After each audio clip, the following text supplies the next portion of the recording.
언니가 그 선생님을 좋아했던 게 맞죠? 그런데 느닷없이 그 양반은 왜? 애초에 계집이 목수 되겠다고 나설 때부터 내 알아보았어야 했다. 당장 때려치우고 나가 생겨먹은 대로 살거라. 내가 이대로 돌아서면 넌 나를 아주 잃을 수도 있고 아주 얻을 수도 있다. 어디 누가 이기나 두고 보자꾸나. 그깟 꽃살무늬 됐으니?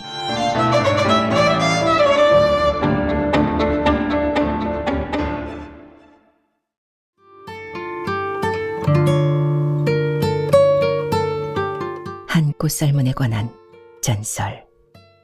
송은일. 세 번째 이야기.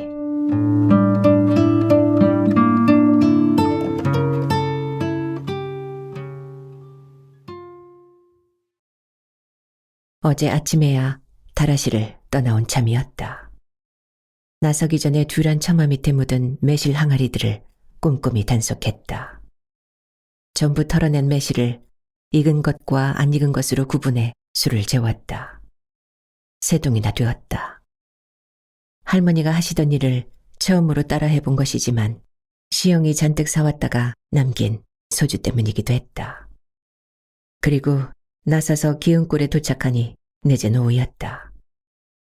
달폭가량 비워놨던 집안의 먼지를 걷어내고 있을 때 전화가 왔다. 이이였다. 오늘 찾아온 그이가 내민 명함에는 법무법인 동아, 변호사 박명신이라 씌어있다. 40살쯤 됐을까. 관록이 붙은 자신감이 몸 가득 배어있고 세련됐다. 문제는 어제 말씀드렸듯이 당장 보내드릴 만한 물건이 없다는 겁니다. 게다가 제가 2달 가까운 여행을 다녀온 참인걸요. 지난번 전시했던 물건 49점은 하나 남김없이 다 나갔지만 집에 물건이 없지는 않았다. 지난 전시회에 내놓지 않았던 물건들이 있거니와 그 이후 틈틈이 함을 만들고 있는 참이기도 했다. 박명신이 어쩐지 조심스러울 뿐이다. 생경한 경계심이었다. 솔직히 작가들 그렇게 말하는 경향들이 있잖아요. 그러지 말고 어떤 작품이든 보여주세요. 직업병의 일종이긴 합니다만 제가 꽤 집요하답니다. 은사님 소망을 들어드리고 싶기도 하고요. 현재 와병 중이신데 어쩌면 올해가 마지막일지도 모르겠다 싶어서요. 제 은사님이 어릴 때 심하게 아픈 적이 있으셨대요. 바다가 멀지 않은 읍에서 자라셨던가 보더라고요. 있잖아요, 시골 부잣집 귀한 첫딸. 별의별 약을 다 썼겠죠. 그러다가 양규비로 만든 약을 만났던가 봐요. 병이나 학교를 다니게 되고 서울 유학까지도 할 수 있게 됐죠. 교사가 되셨고요. 제 여고 시절 담임이셨어요.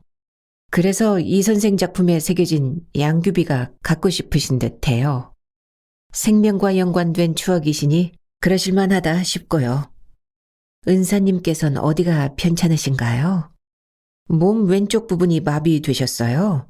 재활치료 받으면서 많이나 아주 못 쓰시는 건 아니지만 아무래도 거동이 자유롭지는 않죠. 몸은 당신 마음대로 안 되시고 생각은 많아지시고 그런 즈음이신 듯해요. 변호사님께서 은사님을 각별하게 대하시는 것 같아 부럽고 보기 좋네요.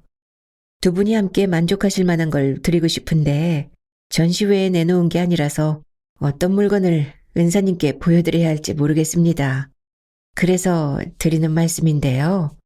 변호사님, 가능하실 때 은사님을 모시고 와주시겠어요?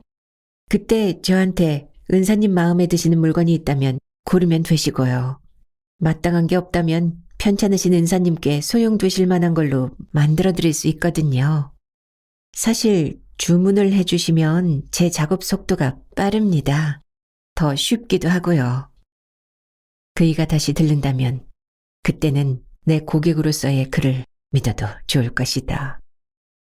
이따금 아르마리로 찾아오는 사람들을 그런 식으로 사귀어 왔으므로 새삼스런 일은 아니었다. 그럼 모레 모시고 와도 괜찮겠어요? 저 모레가 휴무라 선생님 바람 쐬드릴 겸 모시고 올 수 있는데요. 그러시다면 3시로 맞추지요. 사실 모레 제가 외출할 일이 있거든요. 3시 이전에 돌아와 있겠습니다. 일요일인 모레 약속은 바깥이 아닌 집이었다. 오전 10시경에 하동에다 암자를 짓는 중인 원화 보살이 찾아오기로 돼 있었다. 그 때문에 미리 돌아온 참이었다. 그이는 내가 마음 준비를 단단히 한 뒤에야 만날 수 있는 여인이었다. 그럼 그렇게 정하죠. 그런데 이 선생, 본인 작품을 꼭 물건이라 지칭하시는 것 같군요. 국전에서 대상을 받고 개인전을 5차례나 한 작가이신데 작가가 제작한 것이라면 작품이라 해야 맞지 않나요? 이 선생이 말씀하시는 물건을 소장하게 될 사람들한테도 그 편이 듣기 좋고요. 두 볼에 단단한 차돌이 날아와 박힌 듯 했다. 부끄러움이 아니라 얼얼한 냉기였다. 왜 이가 나한테 저기를 가지고 있을까? 아까 들어섰을 때부터 언뜻 스치는 냉소를 여러 차례 느꼈다. 거북하셨다면 죄송합니다. 그런데 제 스스로는 저를 진짜 목수가 되기 위해 공부 중인 얼찍이 목수로 생각하고 있습니다. 작품을 빚어내는 게 아니라 필요한 물건을 만들어내는 기능인으로요. 제가 만든 물건이 완성품이 아니라 소용품이었으면 하는 바람이 있고요. 마주대하고 있음에도 건너편 사람의 눈빛은 딴 생각을 하는 것처럼 쌀쌀맞고 멀다. 지나친 겸양은 주변을 불편하게 하는 경우가 왕왕 있죠. 저는 이유리 씨가 예술가로서의 정체성을 가져야 할 책임이 있다고 봐요. 그게 이유리 씨 작품을 비싼 값을 감수하고서라도 갖고자 하는 사람들에 대한 예의가 아닌가요? 나를 향한 비난이 느껴지는 그의 어조가 사뭇 강경하다. 말에 초점이 어긋나 있는 것 같기는 하지만 대항하지 못할 상대일 때는 지레 물러서는 게 최선일 터였다. 말씀 듣고 보니 제가 잘못 생각했던 것 같습니다. 제 잘못된 생각이 어디서 비롯됐는지 연구하고 고치도록 노력하겠습니다. 그렇게까지 말씀하시면 제가 죄송하죠. 그런데 이 선생은 결혼하셨어요? 정교하게 그려진 눈썹과 선이 분명한 눈동자는 사소한 것들에 관심이 없을 듯이 보이는데 인매는 장난스레 사생활을 개고든다. 어릴 때 결혼했다가 일찌감치 헤어지고 혼자입니다. 16살 때부터 거리낌 없이 남자를 안았던 몸으로 미혼이라 하기엔 너무 뻔뻔한 것 같아 시작된 말버릇이었다. 같은 질문과 대답이 반복되면서 실패한 결혼 경력이 혼자 사는 여자한테 일종의 방패가 될 수도 있다는 것을 느꼈다. 앵간한 호기심은 그걸로 해결되는 것 같았다. 박명신도 더 이상 물어오지 않고 은사를 모시고 다시 오겠다며 다시 올 사람 같지 않게 일어섰다. 그가 떠난 마당에 가득 드리워진 무거운 공기 탓인지 부르르 진저리가 났다. 소름을 떨치듯 기지개를 켜고는 안으로 들어와 컴퓨터 전원을 켜고는 그가 한 모금도 마시지 않은 커피를 버리고 새로 차를 만든다. 싱크대 앞 작은 창밖 뒤란에 눅진한 그늘이 펼쳐져 있었다. 금세 비가 드들 것 같았다. 달포 남짓만에 열어본 메일 함에는 언제나 그렇듯이 내가 돌아올 날짜를 알고 있는 시영의 편지가 맨 위에 얹혀 있다. 유리 씨, 아직 메일함을 안 열어보고 있네. 최근 편지를 먼저 읽는 게 당신 습관이라 했으니 다른 편지 아직 안 읽었겠지. 내가 앞서 보낸 편지 읽으면 알겠지만 다시 한번 사과하려고요. 유태준 씨가 당신한테 보낸 전원을 내가 중간에서 잘라먹은걸요. 어제 낮에 유태준 씨한테서 당신을 묻는 전화가 다시 왔더군요. 내가 의도적으로 잊어버렸다는 말은 자마 못하고 당신한테 전가했어. 이유리 씨한테 유태준 씨 전화번호도 알려줬다고 했고 내가 앞서 보낸 편지에 유태준 씨 전화번호 적어놨어요. 나는 이제 할 일 했으니 나머지는 알아서 해요. 전화해주고요. 한참 만에 집에 돌아왔으니 환영식을 해야지. 오늘은 일이 있어 어렵겠고 내일 갈게. 언젠가 태준을 다시 만난다면 그건 우연일 거라 여겼다. 어느 골목 모퉁이나 종로 거리나 두 사람이 한 번도 같이 간 적 없는 그 어떤 장소에서 조우하게 될 거라고. 외국 어느 도시에서 아무 계기 없이 불쑥 만나는 상상을 한 적도 있었다. 그것도 그쪽에서 찾아오게 되리란 예상은 해본 적 없었다. 시영이 다라실에 다녀간 직후에 전송한 메일 첫머리에는 전화번호가 적혀 있었다. 유태준 씨 전화번호예요. 그 사람이 누구인지 설명할 필요 없이 잘 알 테고 내가 여기서 밝혀야 할 것은 그 사람 전원을 내가 중간에서 삼켜버렸다는 거예요. 왜 그랬는지 이제 유리 씨도 알 테니 이해해 주리라 믿어요. 지난 후 아리랑에 나간 유리 씨의 기사를 읽었다면서 전화가 왔더라고. 유리 씨 전화번호 가르쳐달라고. 못한다고 했죠? 미안해요. 어쨌거나 여기서 다라실은 참 멀더군요. 거기서 사흘 지내는 동안 당신이 그쪽으로 이사한다고 할까봐 걱정했어. 당신 쫓아다닐 일이 만만치 않을 것 같아서. 지금은 이유리가 어디서 살든 상관 있겠냐 싶어요. 대신 뭐를 하든 나하고 의논은 해주면 좋겠어요. 뒷북지고 다니지 않게. 유태준의 전화번호를 다시 안 보기 위해 화면을 돌려버린다.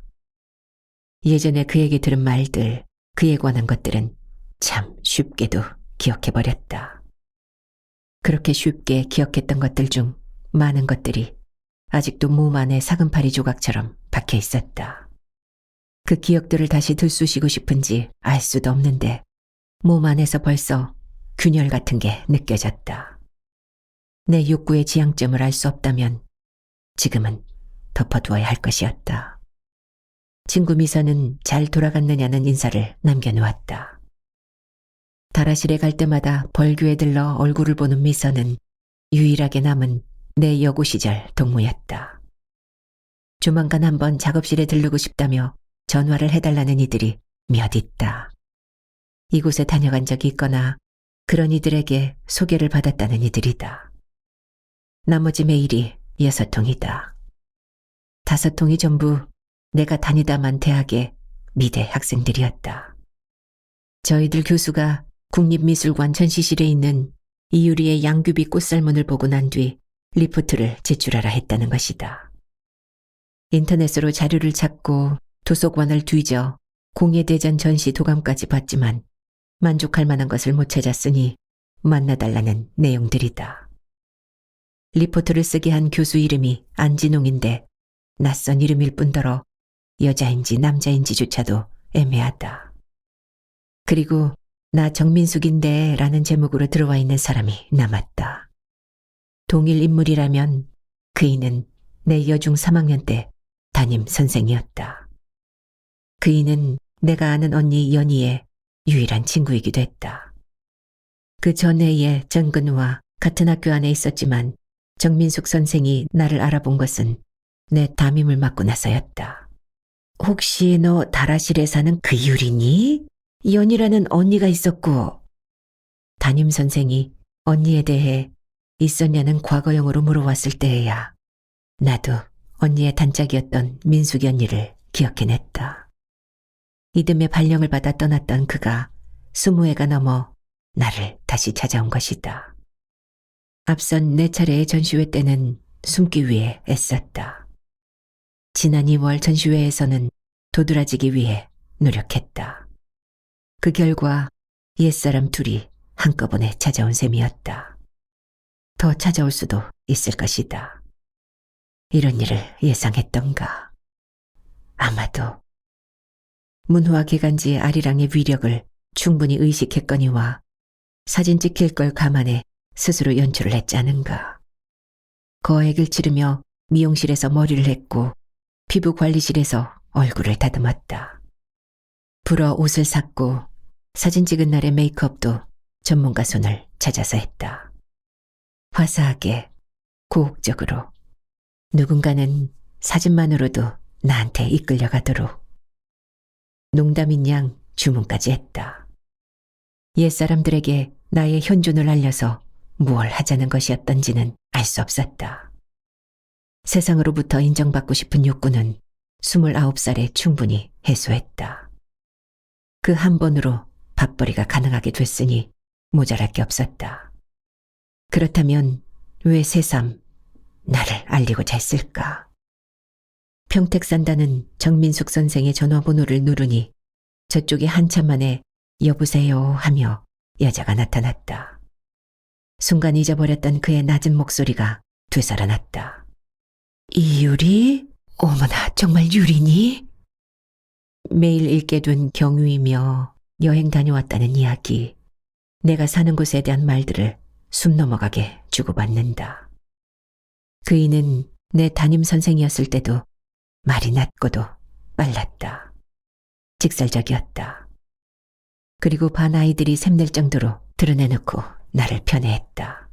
이리 가까이 사는 것도 모르고 나는 네가 어쩌면 다라실에 있지 않을까 여겼구나.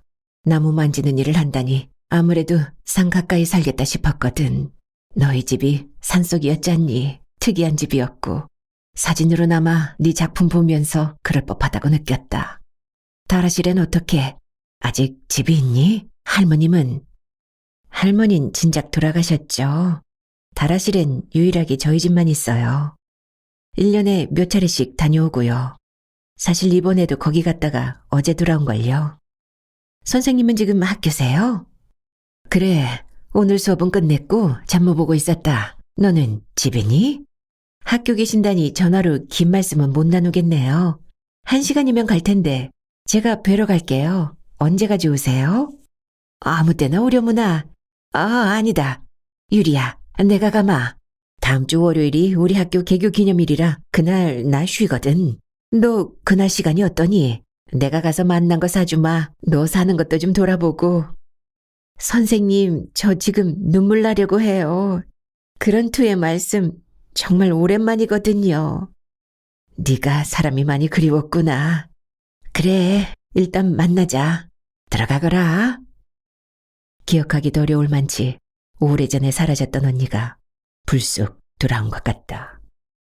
언니와 함께 있을 때면 늘 언니 몸에 바싹 붙어 살았다. 엄마가 있어도 언니 품에 있는 동안 세상은 솜처럼 포근하고 부드러웠다. 새끼 토끼처럼 만만했다.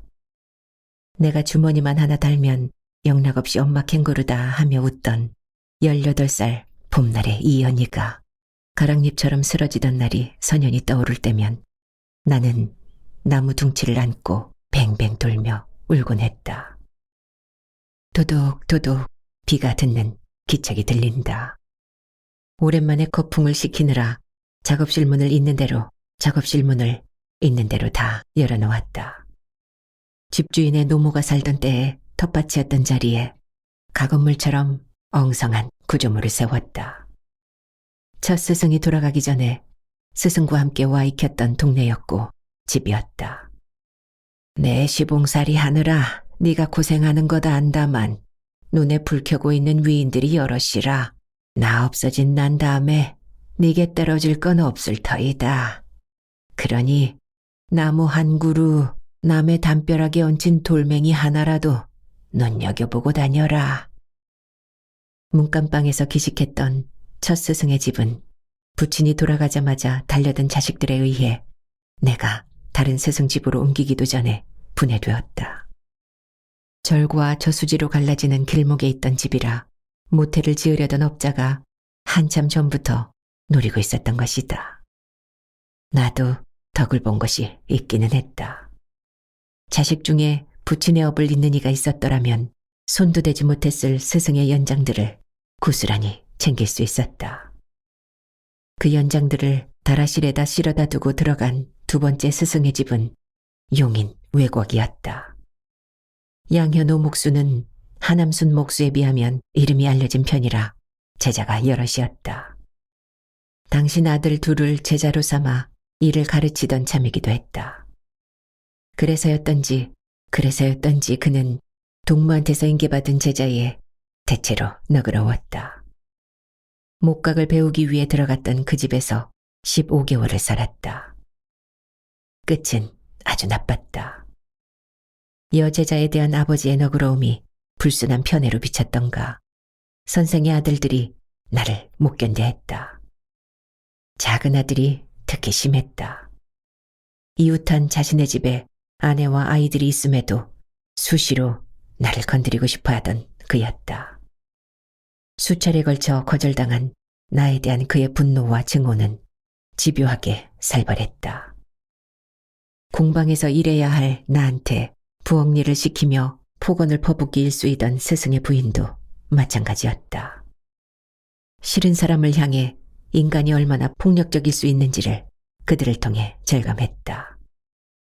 결국 한밤중에 잠긴 문을 부수며 쳐들어온 선생의 작은 아들에게 날카롭게 펴린 끌을 휘둘렀다. 그의 콧등에서 볼을 가로지른 상처에서 철철 흐른 피를 내가 뒤집었었다. 무기를 놓치고 그에게 맞으면서 사이렌을 울리듯 비명을 질렀다. 온 집안이 쑥대밭이 되었고 나는 만신창이가 되어 그날 밤으로 쫓겨났다. 그때부터 살아온 이 집의 계약기간이 올 연말로 다시 만료될 참이었다. 서울 사는 집주인은 집을 팔기를 바랐다. 8배를 새들어 사는 동안 이 집의 땅값은 3배 이상 올랐다. 계약을 갱신할 때마다 전세 비용도 올려줘 왔다. 이대로 살자면 집을 사야 하는 것이다. 그러자니 목돈이 필요한데 나는 가진 게 별로 없었다. 운이 좋아 작품은 쏠쏠히 팔아온 셈이지만 돈이 생길 때마다 전세금을 올려주고 목재와 연장을 사는데 써왔다.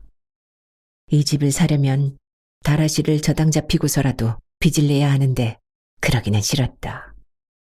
결국 이사를 해야 할 판이었다. 이사를 한다면 이 근방 어디가 아닌 다라시려야 한다는 것도 자명했다. 그런데 다라실로 옮겨가는 것을 가로막는 무엇이 있었다. 오늘 조금 전에야 그걸 알았다. 금당에서 한사코 멀리 있고자 하는 태주는 우연히도 그쪽에 발 디딜 일이 없을 터였다. 내가 다라실로 이사를 하게 되면 그를 우연히 만날 가능성이 줄어드는 게 아니라 전무해지는 것이다.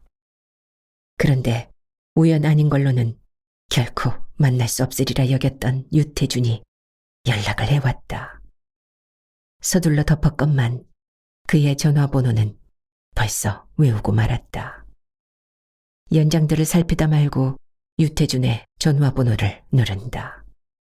그리고 저쪽 신호가 시작되기 전에 플립을 닫아버린다. 13년 전 9월 그날 초가을 밤 추위가 얼마나 혹독했던지를 떠올리면 아직도 진저리가 쳐졌다. 결혼하자던 남자가 한 달이 넘도록 연락이 없다가 술에 잔뜩 취해 나타나서 잔인하게 느껴질 정도로 내 몸을 짓이겼다. 그러고 나서 한다는 말이 금당과 다라시를 통째로 없애고 싶다는 거였다. 2번 다시 안 보고 싶으니 사라져 주어. 영원히. 영원히 사라지라고 소리 지르고 나가는 남자한테 갑자기 왜 이러는 거냐고 물을 수는 없었다. 한마디 대꾸도 못한 채 그를 떠나보냈다. 이튿날엔 아직 그에게 말하지 못했던 3개월짜리 태아를 잃었다. 밤새 열에 떠 앓고 나니 아침 이부자리가 핏물로 흥건했다. 내 몸에 3번째 생긴 생명이었다. 앞에 2번은 혼자 병원에 찾아가 지웠다. 그 무렵에 그는 도무지 임신을 의논할 수 있는 형편이었던 적이 없었다. 끝까지 임신을 밝힐 수 없게 했던 남자와는 그때 끝난 것이다. 내가 다라실로 옮겨가지 못할 까닭은 더 이상 없었다. 전동톱에 요란한 기계음을 뚫고 자동차 경적 소리가 들려왔다. 시영이 온 것 같지만 톱날에 밀어넣는 판재의 금이 1mm라도 어긋나게 될까봐 신경을 곤두세운다. 까딱했다간 목재를 버리는 건 물론이고 사고가 나기 십상이다. 다라실에서 시도한 13각함이 실패한 것도 1mm가 안 되는 선 때문이었다. 각도 계산에 착오가 있었던가 소나무판을 조각조각 재단에 짜맞췄을 때 악유가 맞지 않아 틀어졌다. 함의 모양이 만들어진다면 13면마다 연꽃을 투각해보려 했던 계획은 시도도 못해보고 함을 해체해 불살라버렸다. 나누어지지 않는 숫자의 각도를 각 면에다 분할해 넣어야 하는 그 일이 홀수 다면함 제작의 어려움이었다. 바닥면과 옆면의 뚜껑의 각도 맞추기는 나눌 수 없는 그 각도를 배분하는 일에 달려 있었다. 옆면 13조각의 판재를 다 재단하고서야 전동톱의 전원을 끄고는 허리를 편다. 미적색의 미송나무 판재는 결이 고운 대신 단단했다. 단단한 만큼 새기기는 힘들었다. 주인장 안 계시나? 전동톱 소리가 그치기를 한참 기다렸을 시영의 목소리다. 그는 내가 전동기계를 사용할 때는 작업실 안으로 불쑥 들어서지 않아야 한다는 걸 알았다. 10석장의 판재를 가지런히 쌓고 작업실 밖으로 나섰더니 시영은 작업실 앞에서 담배를 피우는 중이다. 집 안으로 들어가지 왜 여기 있어? 그가 턱으로 가리키는 지프에서 윤미나가 내렸다. 손에 주렁주렁 비닐봉지를 들었다. 토요일임에도 그들은 이 시각까지 일을 했는가 보다. 편집장이 여기 가신다기에 막무가내로 달라붙었어요. 저 온 거 괜찮으시죠? 나는 누구든지 먹을 것만 싸우면 언제든 대환영이에요. 시영이가 차 뒤를 열어 큼지막한 종이상자를 안아냈다. 나는 하나도 안 반갑고 도시락만 반가운가 보네. 그렇지만 이건 도시락도 아니고 선물이에요. 때늦은 생일 선물. 시영이 덮개가 열린 종이상자를 나한테 안겨주었다. 얼결에 상자를 받아안고 아이고 아버지 비명을 내지른다. 강아지 2마리가 낑낑대고 있지 않은가. 날들 어쩌라고. 이 애들을 키우라고? 2마리를 다? 구워 먹고 싶으면 그리 하든지. 굽든 삶든 찌든 먼저 된장을 발라야 한다던데. 태연하게 내뱉은 시영이 윤미나 손에서 봉지를 받아 안으로 들어간다. 윤미나가 어깨를 으쓱하며 따라 들어간다. 나도 강아지가 든 상자를 안고 들어와 거실 창 앞에 내려놓았다. 한 마리는 온통 하얗고 다른 한 마리는 머리와 꼬리에 연갈색 얼룩이 있다. 고개를 흔들고 꼬리를 살랑이는 동그란 눈망울들이 금세라도 눈물이 떨어질 것처럼 습기에 젖어 있다. 뭘 해줘야 할지도 몰라 들여다만 보고 있으려니 윤미나가 대접에다 제가 사온 듯한 우유를 따라가지고 나와 상자 안에다 넣어준다. 난지 보름 됐대요. 당분간 우유하고 부드러운 음식 먹이라고 했고요. 잡종 진돗개라고 하대요. 하얗기만 한 얘가 암강아지고 머리에 갈색 털이 섞인 얘는 수강아지랬어요. 얘들을 어디서 데려온 거래요? 오던 길에 애견센터에 들러 데려온 거예요. 얘들이 태어나기 전부터 분양받기로 돼 있었던가 보더라고요. 같이 태어난 6마리 중에서 첫 번째와 2번째로 태어난 애들이래요. 말하다 보니 말말이 애들이라고 하네. 당장 이름 지어야겠어요. 우선은 여기 두시고 선생님, 저녁 먼저 드세요. 아, 그리고 오는 길에 편집장님 통화하시는 걸 들었는데 이따 설민욱 PD가 오실 모양이대요. 무슨 촬영 마치고 돌아오시는 길인 것 같았어요. 술판 거하게 벌어지게 생겼는데 든든하게 드셔둬야죠. 윤미나는 꼭 비서인 듯 제 상관의 주변을 설명한다. 내 영역을 침범당하는 것 같아 서름해지려는 심사를 슬며시 웃어넘긴다. 설민욱은 시영의 초등학교 동창이었다. 중학교 진학하면서 갈렸다가 대학 연합 사진 동아리에서 다시 만났다고 했다. 내가 그와 안면을 익힌 건 그들 동아리의 사진 전시회 때였다. 민욱은 시영을 아꼈다. 시영이가 당신을 먼저 만나 사랑하니까 내 가슴에 멍이 들어도 당신을 포기하는 겁니다. 그렇게 농담을 한 뒤부터 그는 나한테 시영과 더불어 이따금 만나는 재미난 친구가 되었다. 초밥 도시락과 맥주 안주감이 펼쳐진 식탁이 그득하다. 이름을 뭘로 짓지? 애들이 하얘니까 백구하고 흰둥이라 할까? 어이, 이 목수 양반. 장명 한번 끝내주누만. 창의적인 목수다워. 시영이 이죽되자 윤미나도 손에 든 맥주캔을 흔들며 고개를 저었다. 너무 평범하네요. 옛날식이고 개성도 없고. 어린 날 집에 있던 개들 이름을 떠올리며 장난으로 거론한 이름일 뿐인데 정색을 하는 두 사람이 우스워 장난기가 더 솟는다. 그럼 아리랑은 어때요? 암컷은 아리, 수컷은 아리랑. 한꺼번에 부르기도 쉽겠잖아. 남의 회사 이름을 표절하는 게 되는 건가? 기분들 안 좋겠어요?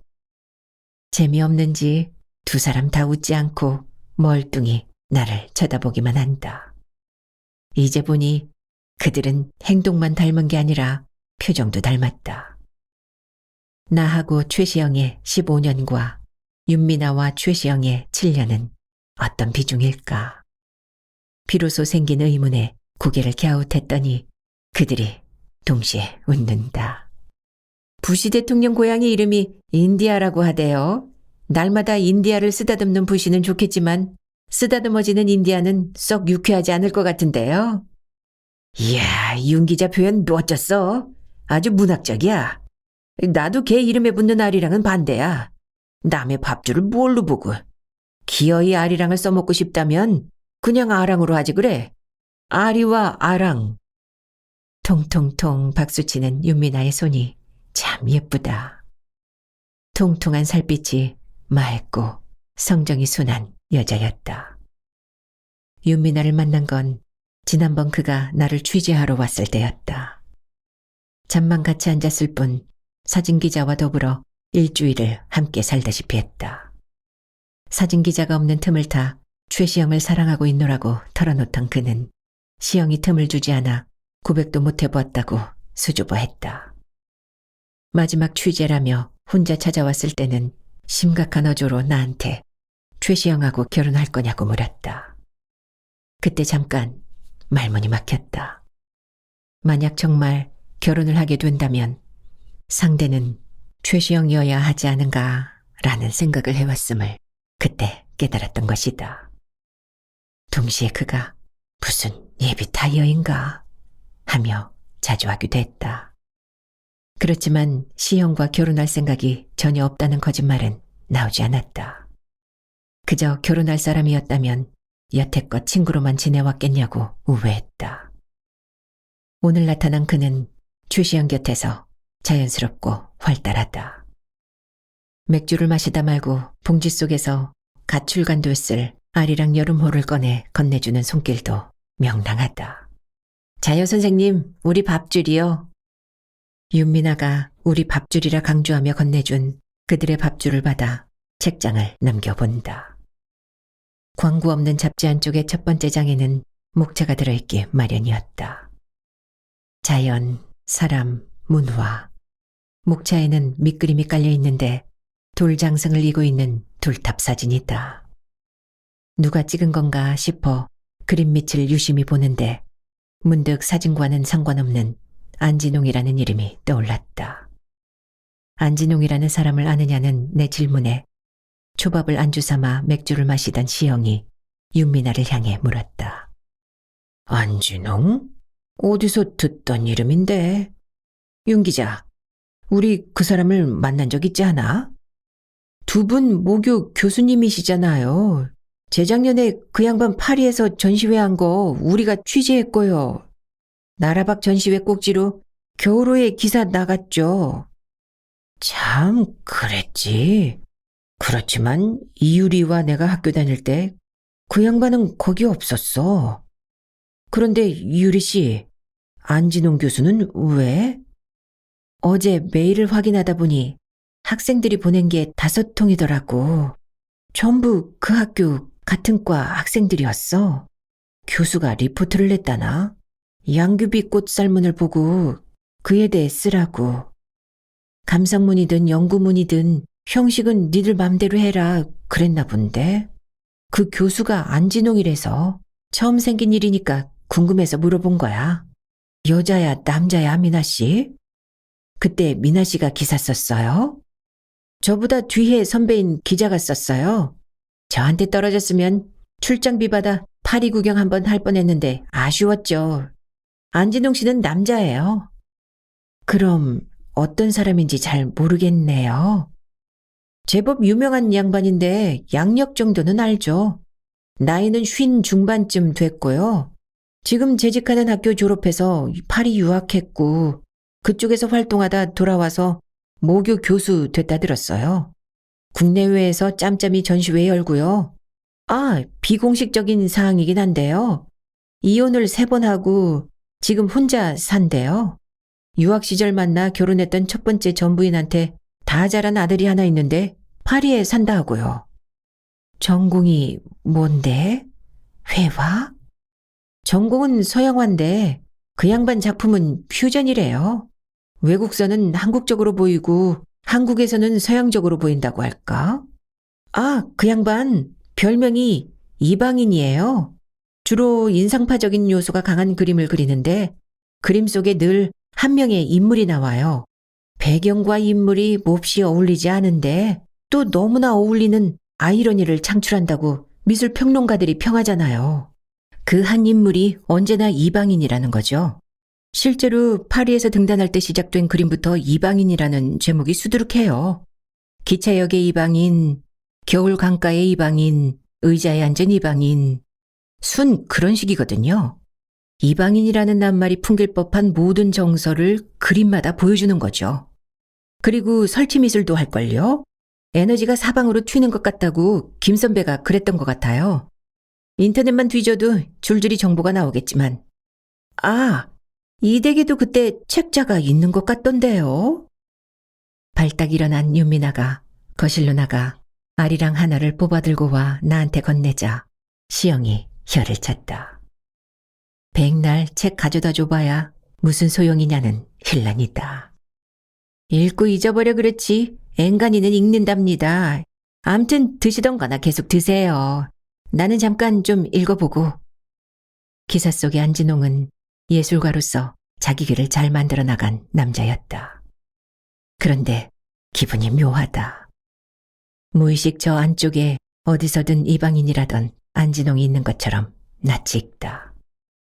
미술 교과와 관련이 있는 사람들 중에서 이연희보다 몇 살 위다 싶은 남자라면 의식적으로 한 번씩 그렇게 유추해보는 게 내 오랜 습관이었다. 내가 언니의 죽음과 관련해 아는 것은 언니가 몹쓸 남자들에게 나쁜 일을 당했다는 것뿐이었다. 여고 2학년이었던 언니가 미술 선생님을 좋아했다는 어렴풋한 기억은 그 이전 것이었다.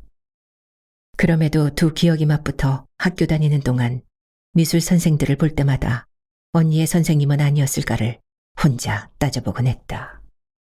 내가 일어서는 걸 뜨악하게 쳐다보는 두 사람을 두고 거실로 나와 전화기를 들고 눌러 정민숙 선생을 찾는다. 정민숙 선생 앞에 유태준의 전화번호가 발신 표시로 나타나 있다. 어제 걸다가 덮어버렸던 그의 번호가 기록으로 남은 것이다. 설마 그쪽에도 새겨졌을까? 어제부터 몇 번이고 의문을 가지면서도 지워버리지 못하고 그냥 두고 있는 참이었다. 새삼 그에게 고개를 젓는 심정으로 정민숙의 번호에 대고 통화 단추를 누른다. 웬일이야? 뭐 필요한 거 있니? 뭐 좀 여쭤보려고요. 선생님 여고 다니실 때요. 미술 선생님 성함이 혹시 안진홍이셨어요? 네 언니가 어린 널 붙들고 그런 얘기도 했다니? 미술 선생님 좋아한다고? 역시 안진홍 선생님이 맞군요. 언니가 그 선생님을 좋아했던 게 맞죠? 그랬지. 그걸 네가 알고 있었어? 알았다고 할 수 없을 만큼 희미하게요. 언니 떠나던 무렵에 그 양반이 저희 집에서 한참 동안 지냈던 것 같기도 하고요. 그랬지. 네 언니한테 일어난 일은 그 양반한테 일어난 일이기도 했으니까. 어떻게 해요? 내일 모레 가서 말해주마. 그런데 느닷없이 그 양반은 왜? 선생님, 제가 출세했나 봐요. 안진홍이라는 그분이 제 근처로 오셨어요. 원한다면 만날 수도 있을 만치 가까운 데로요. 어떻게? 그 선생님 네 언니 일 있고 나서 학교 그만뒀는데. 그러게요. 이런 일도 생기네요. 월요일에 오시면 말씀드릴게요. 선생님 심란하게 해드린 거 아닌지 모르겠어요. 아, 아니다. 괜찮아. 너도 지금은 그냥 있고 쉬렴. 다 듣고 있었을 두 사람은 어안이 벙벙해서 부엌으로 들어서는 나를 쳐다보는 중이다. 나는 남아있는 맥주를 다 들이켜고 내려놓으며 두 사람을 향해 웃어주었다. 유지는 이거예요. 한 계집아이한테 10살이 많은 엄마 같은 언니가 있었는데 그 언니는 아주 예쁘고 그림에 소질이 있었고 미술 선생님을 몹시 좋아했어요.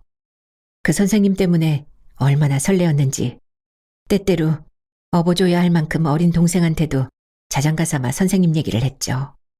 자기도 미술 선생이 될 거라는 꿈을 꾸었고요. 그 언니가 18살 때 병이 들어 사그라졌는데 30애가 다 지난 어느 날 이제 나이가 제법 든 동생한테 언니의 첫사랑이 무종의 신호를 보내온 거예요. 조금 전에 제가 유추해낸 스토리가 그래요. 저는 요즘 문제가 뭔지도 모르는 퍼즐을 시작한 것 같거든요. 말없이 우겨넣듯이 밥을 먹고 윤미나는 그런 시영의 눈치를 살피며 맥주를 들이켠다. 밤이 시작되었는지 소쩍새 소리가 들려왔다. 지금쯤 다라실 숲에서도 소쩍새가 울부짖고 있을 것이다. 장목수와 의원의 딸 백중이가 이루었던 마을. 중이는 아들이 없던 백 의원의 6딸 중 막내였다고 했다. 언니들은 모두 시집가고 남은 집에서 아버지를 이어 의원이 되고자 수련하던 중이었다. 22살 나던 해에 의원 집을 손보러 왔던 나이 많은 호랍이 장목수와 눈이 맞았다. 집에서 쫓겨나다시피 장목수를 따라 다라실로 와서 60해를 넘게 살다가 떠났다. 중이가 떠나고 나자 마을은 없어졌다. 그이가 살던 집 한 채만 덩그러니 남아 고요하게 사가가는 잠이었다. 그의 손녀가 지금 퍼즐을 시작하는 건 현명한 일이 아닐지도 몰랐다. 그렇다면 다라실로 돌아가는 일은 어리석은 짓이다.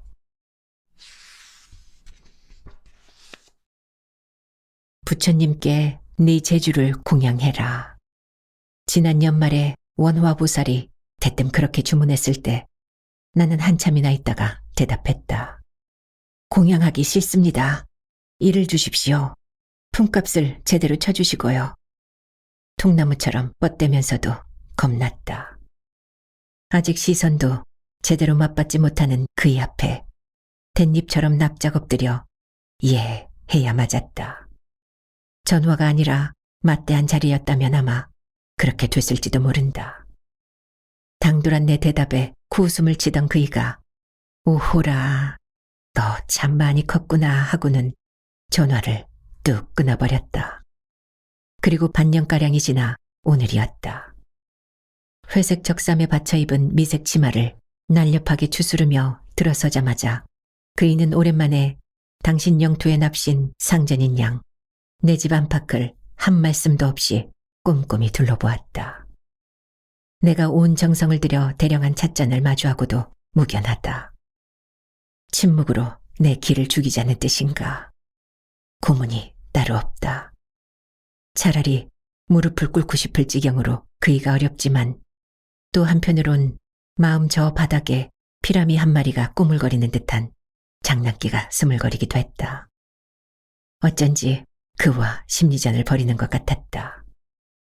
지나 이기나 상관없으므로 이기고 보자는 억지 같은 것이었다. 그래, 아직도 극락 가고 싶지 않니? 확인한 바 없지만 그동안 내 전시회에 내놨던 물건들 대개는 그의 지인들이 사갔을 터였다. 상 한 번 받았다고 작품이 팔리는 게 아니라는 정도는 상식 아닌가. 그런데 첫 번째로 차려낸 꽃살문 시리즈 10석점이 전시기간 동안에 다 나갔다. 맨 마지막 날까지 남아있던 흰 꽃문 병풍은 설거지하듯이 원화보살이 가져갔다. 그 일을 계기로 나는 힘을 얻었고 생계에 대한 불안 없이 물건을 만들 수가 있었다. 그의 표현대로 2회마다 전시회를 열 수도 있을 만큼 컸다. 그럼에도 나는 기어이 받을 만큼 받고 시작하겠다고 뻗대는 중이었다. 몇 달 죽은 듯이 엎드려 일 못할 까닭이 없었다.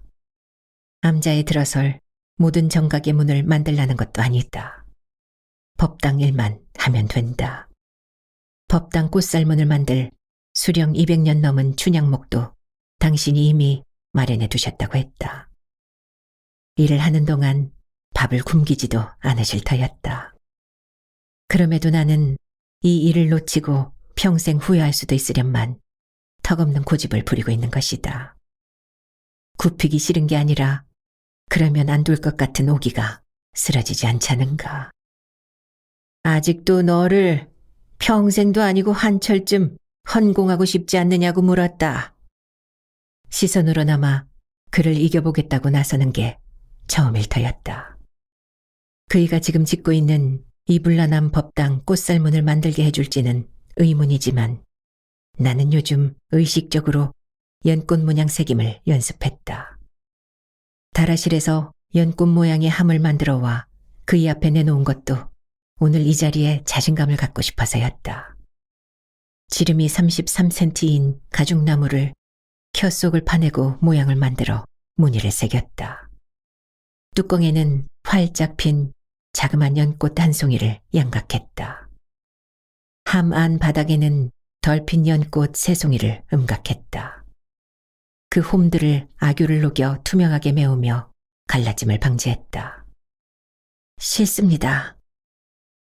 10여 년 전 스승 하남순이 원화보살에게 계집아이를 제자로 들였노라고 나를 소개했을 때 그이는 방이 울리도록 큰 소리로 웃었다.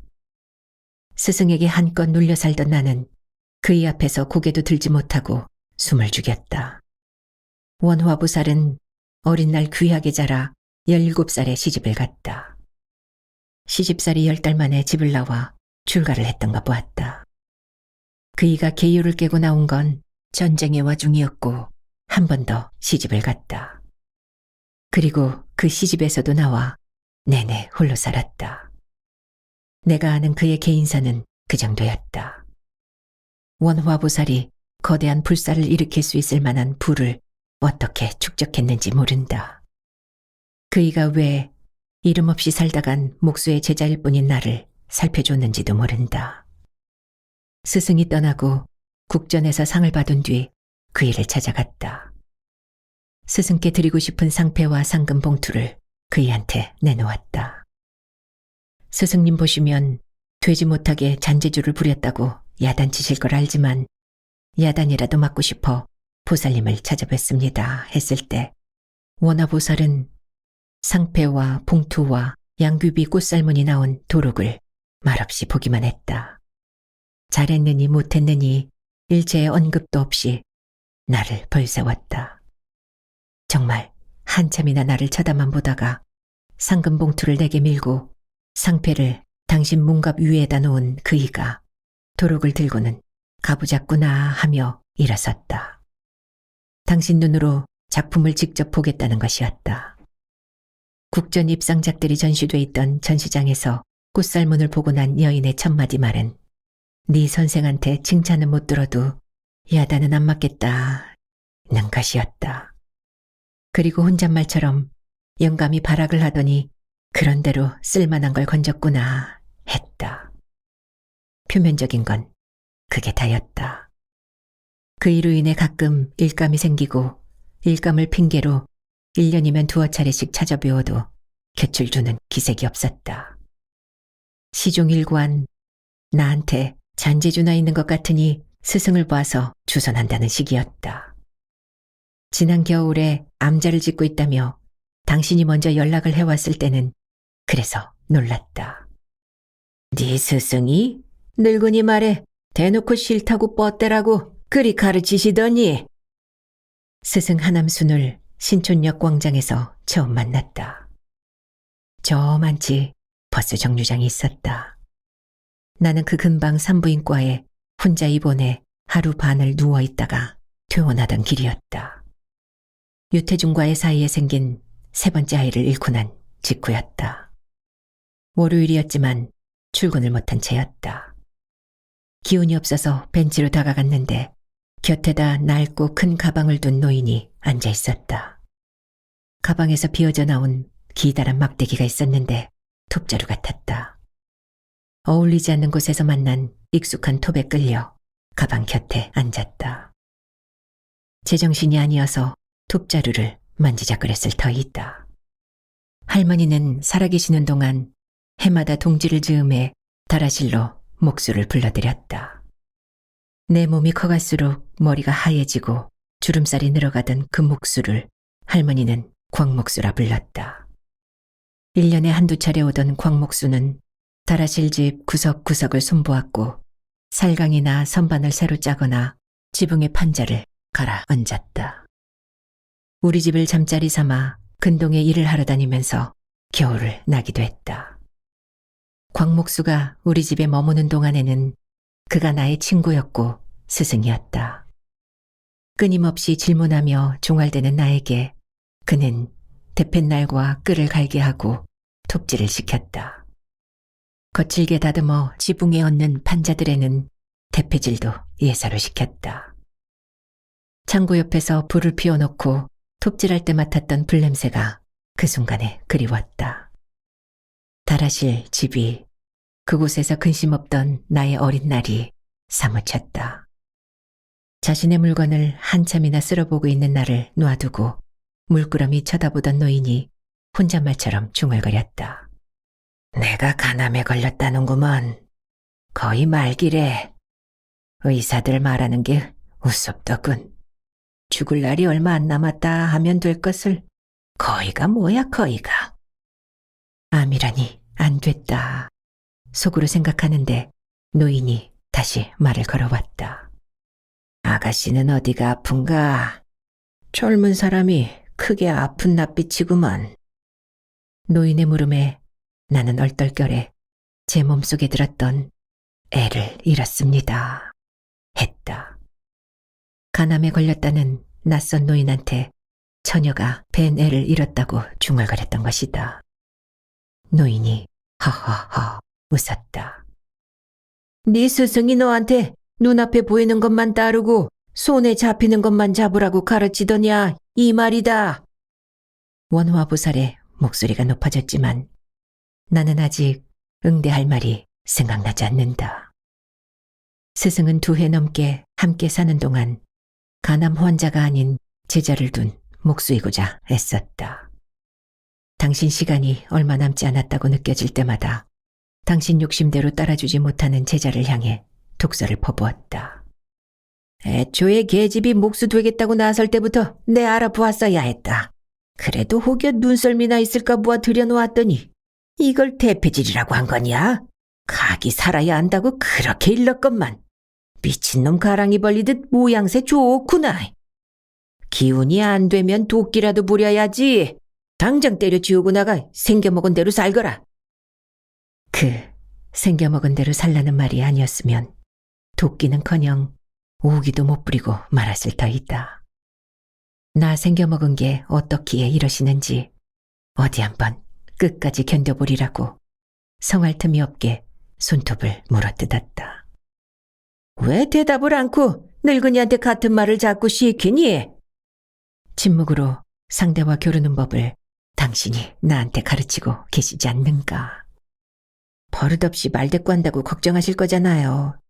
스승님까지 욕 들으실까봐 겁나기도 하고요. 네가 네 스승 섬긴 건 고작해야 2회 남짓이다. 내가 네 스승을 알고 지낸 건 62회다. 너 때문에 내가 네 스승을 욕할 까닭은 없다. 제가 보살님께 이렇게 버릇없이 구는 게 스승님 뜻일 리 없을 거예요. 가르치신 대로 못 다루고 있는 걸 만날 느끼는걸요.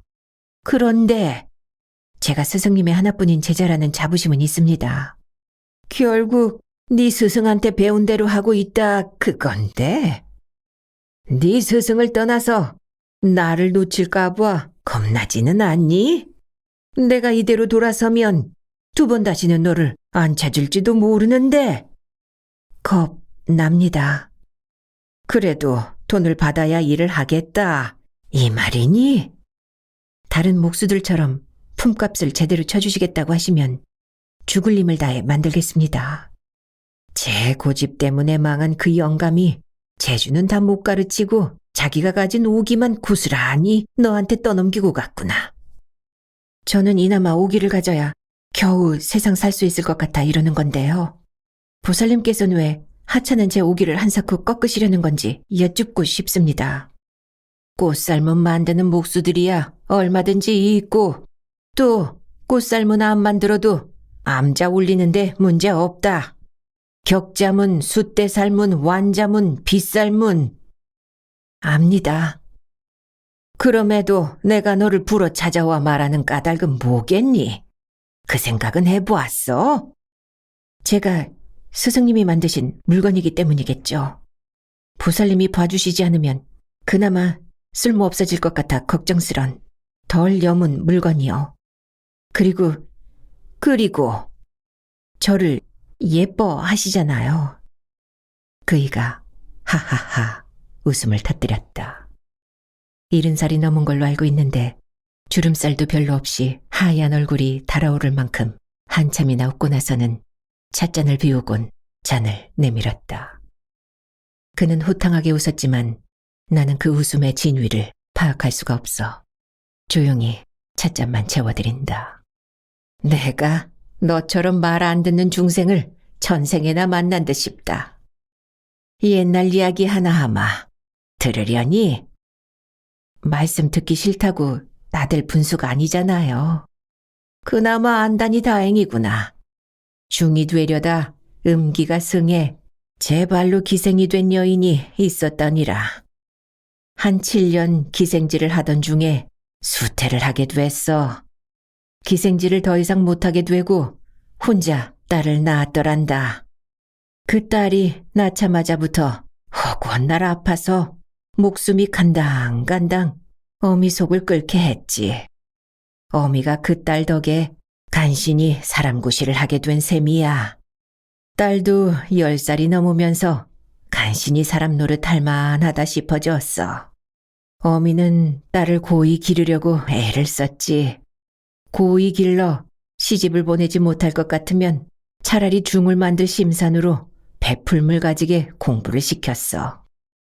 헌데 그 딸이 커가면서 마음 공부는커녕 환양기가 만발해서 주변에 있는 사내들을 죄 몰고 다녔구나. 마음을 주는 게 아니라 사내들 마음을 도둑질해가지고 놀기만 하는 거야. 그 딸이 15살이 됐을 때 딸 때문에 죽은 사내가 벌써 셋이었어. 딸을 욕심낸 이 사내가 저 사내를 죽이고 이 사내가 딴 사내를 죽이는 식으로. 그래놓고는 저는 시집을 2번이나 갔지. 물론 2번 다 못 살고 제 발로 나와서 제 어미처럼 스스로 기생이 됐어. 하지만 얼굴만 반반했지 제대로 된 배움이 있길 하나 타고난 성정이 있길 하나. 성정이 못 돼 먹어 제 어미건 제 시종이건 다 발밑에 깔고 살았지. 그럼에도 타고난 요기가 하늘을 찌를 판이라 사내들은 줄줄 따랐어. 어느 한 사내한테도 마음을 안 주기는 여전했고. 얼굴 반반했대야 기생이 남 비위 못 맞추는 성정을 고치질 못했으니 결과가 빤해서 30살 즈음에 어느 사내한테 목이 졸려 죽었더란다. 그렇게 죽을 때까지 그 딸 때문에 죽은 사내가 9이나 됐어. 그렇게 으스스한 이야기를 왜 나한테 들려주는 걸까?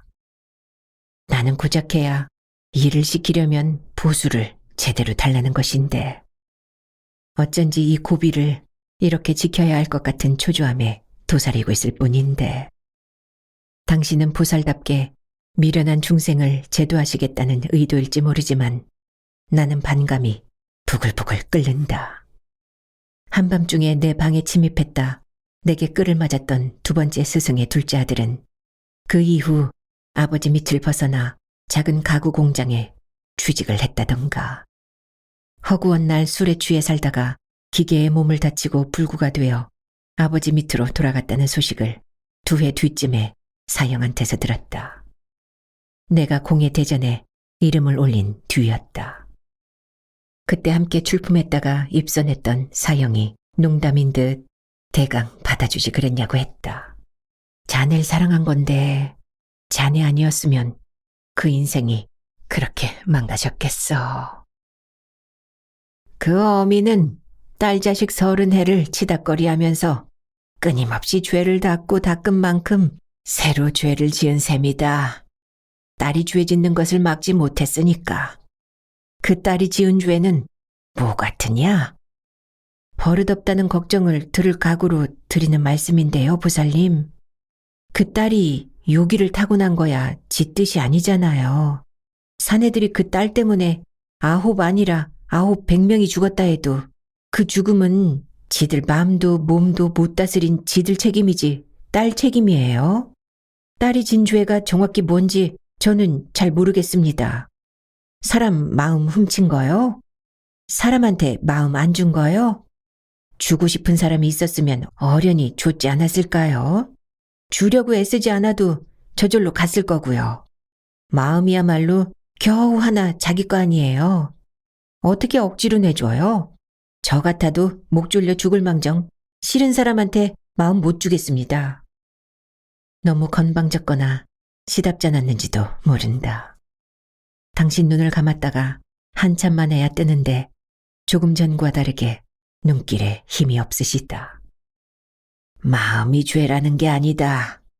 그 딸은 단 한순간도 다른 사람을 위해 산 적이 없고 저만한 죄를 지은 것이다.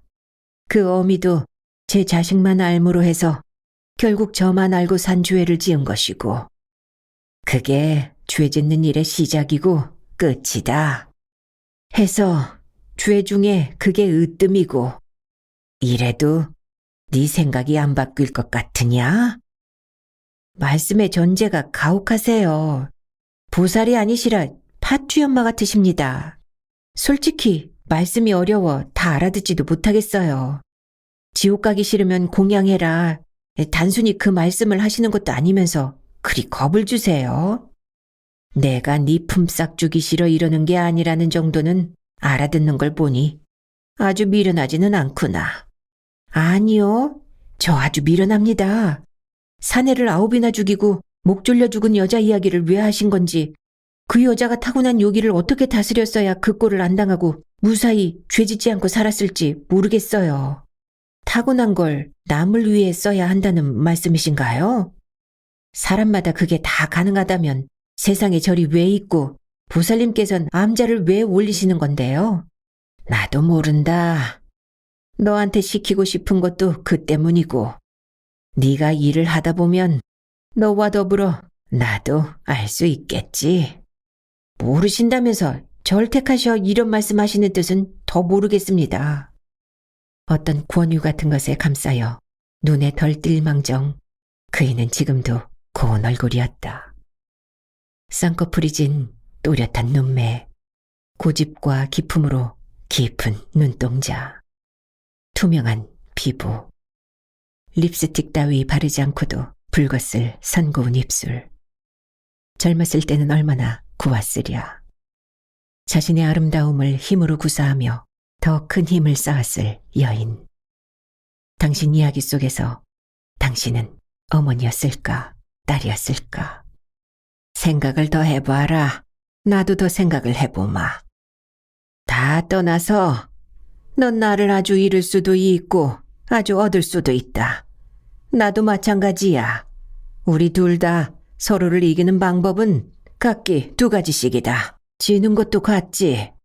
어디 누가 이기나 두고 보자꾸나. 노여움에 일어서 휘익하니 나가는 그의 뒤를 올가망해져 따른다. 그 일을 모시는 문기사가 밖으로 나가기 쉽게 대놓은 차문을 성겁게 열었다. 원화보살은 뒤돌아보지 않고 차에 오르더니 앉아서도 내다보지 않는다. 20회째 원화보살을 모신다는 문기사가 나한테 인사를 하고는 운전석으로 들어갔다.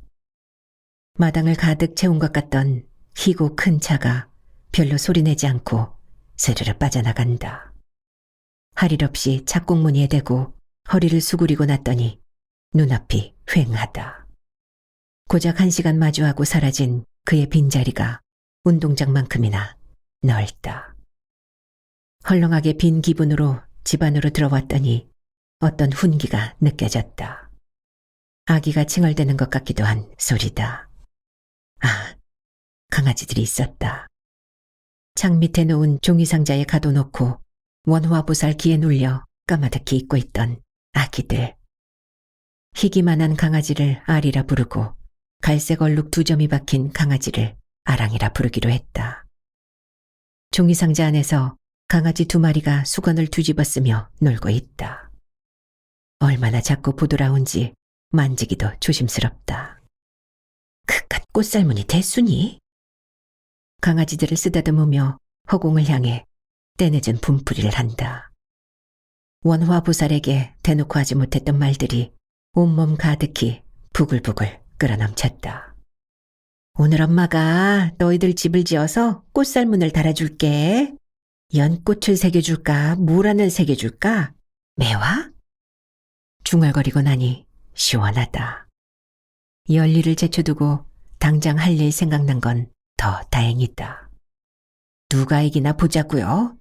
누가 이기나 보지요.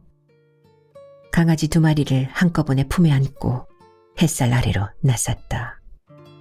마당에 여름이 유리가루처럼 눈부시게 내리고 있다.